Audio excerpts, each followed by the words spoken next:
নমস্কার বন্ধুরা, পিঙ্কি কিচেনে সবাইকে স্বাগত। আজকের রেসিপি পনির বাটায় ফুলকপি পনির। একদম নতুন ধরনের একটা রেসিপি।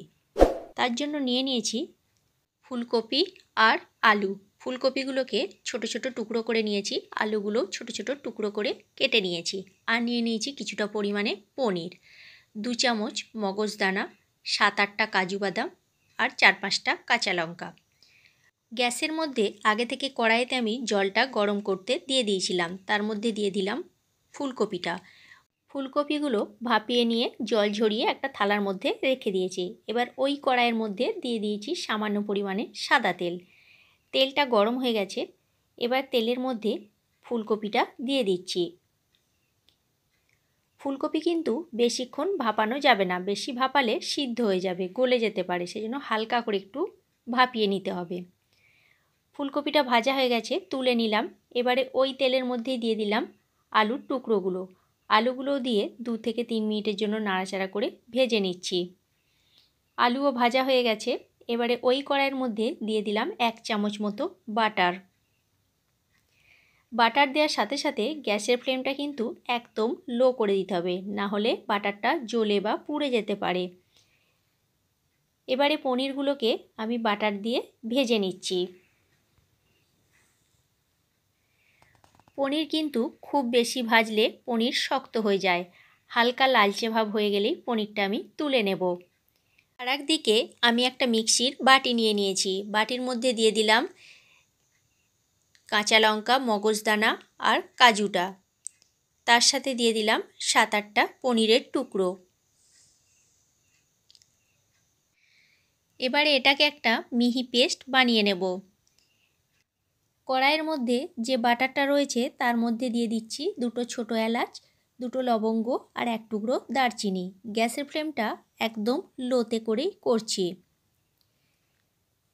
ফোড়নটা ভাজা হয়ে যাওয়ার পর একটা মিষ্টি গন্ধ বেরিয়েছে। তারপরে দিয়ে দিলাম 1/2 চামচ মতো আদা বাটা। আদা বাটাটা দিয়ে তেলের মধ্যে একটু নাড়াচাড়া করে নিয়ে দিয়ে দিচ্ছি যে পেস্টটা রেডি করে রেখেছিলাম, সেই পেস্টটা এর মধ্যে দিয়ে দিলাম। পেস্টটা দেওয়ার পরে খুব ভালো করে এটাকে কিন্তু কষিয়ে নিতে হবে। দিয়ে দিলাম সামান্য পরিমাণে নুন আর দিয়ে দিচ্ছি 1 চামচ মতো কাশ্মীরি লাল লঙ্কার গুঁড়ো। এবারে খুব ভালো করে এটাকে কষিয়ে নেব। গ্যাসের ফ্লেমটা মিডিয়াম টু লোতে রেখেছি। এটাকে একটু সময় ধরে কষাতে হবে, তাড়াহুড়ো করা চলবে না। আর গ্যাসের ফ্লেমটা হাইতেও রাখা যাবে না, তাহলে পুড়ে বা জ্বলে যেতে পারে। কালারটা দেখো আস্তে আস্তে চেঞ্জ হতে শুরু করে দিয়েছে। খুব ভালো করে আমার কষানো হয়ে গেছে। দেখো মশলার গা থেকে তেল ছাড়তেও শুরু করে দিয়েছে। এবারে এই পর্যায়ে দিয়ে দিচ্ছি ভেজে রাখা আলুটা। আলুটা দিয়ে খুব ভালো করে মশলার সাথে আবারও 2 মিনিটের জন্য কষিয়ে নিচ্ছি, গ্যাসের ফ্লেমটা মিডিয়াম টু লোতে রেখেই। এই রেসিপিটা লুচি, রুটি, পরোটা কিংবা ফ্রায়েড রাইস, পোলাও সবের সাথেই এটা ভালো লাগবে। আলুর সাথে মশলা খুব ভালো করে কষিয়ে নেওয়ার পর বাটি ধোয়া জলটা আমি দিয়ে দিলাম। গ্যাসের ফ্লেমটা লোতে করে 5 মিনিটের জন্য এটা ঢাকনা দিয়ে ঢেকে দিচ্ছি। 5 মিনিট পর আমি আবারও ফিরে আসছি। দেখো আলু আর মশলার সাথে খুব ভালো করে কষানো হয়ে গেছে আর মশলার গা থেকে তেল ছাড়তে শুরু করে দিয়েছে। এবারে এই পর্যায়ে দিয়ে দিচ্ছি ভেজে রাখা ফুলকপি। ফুলকপিটা দিয়ে আবারও ভালো করে একটু 3 থেকে 4 মিনিটের জন্য কষিয়ে নেব।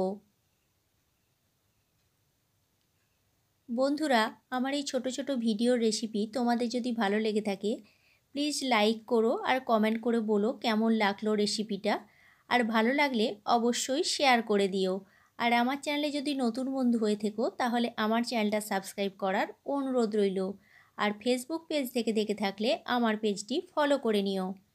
ফুলকপি আর আলু খুব ভালো করে আমার মশলার সাথে কষানো হয়ে গেছে।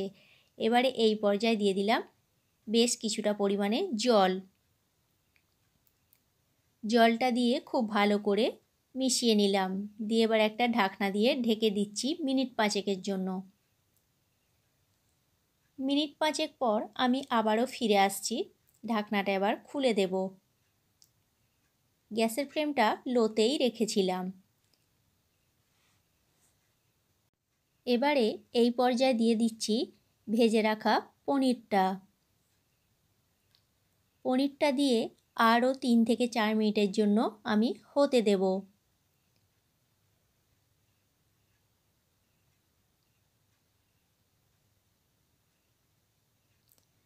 কত সুন্দর দেখতে হয়েছে দেখছো বন্ধুরা, আর খেতে অসাধারণ লাগে।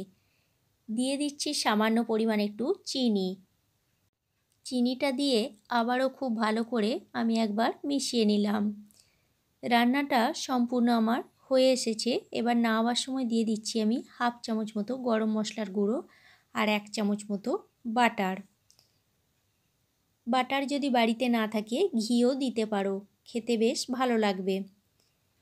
বাটার আর গরম মশলাটা দিয়ে খুব ভালো করে খুন্তিতে করে আবারও একটু নাড়াচাড়া করে নিয়ে গ্যাসের ফ্লেমটা আমি অফ করে দিচ্ছি। দিয়ে এটাকে কিছুক্ষণ স্ট্যান্ডিং টাইমে রেখে দেব। তারপর এটাকে নামিয়ে প্লেটে পরিবেশন করে দেব। তাহলে কেমন লাগলো বন্ধুরা পনির বাটায় নিরামিষ ফুলকপি পনিরটা? অবশ্যই কমেন্ট করে কমেন্ট বক্সে জানিও তোমরা। আজকের মতো তাহলে এইখানেই। নেক্সট ভিডিওতে দেখা হচ্ছে তোমাদের সাথে আগামীকাল।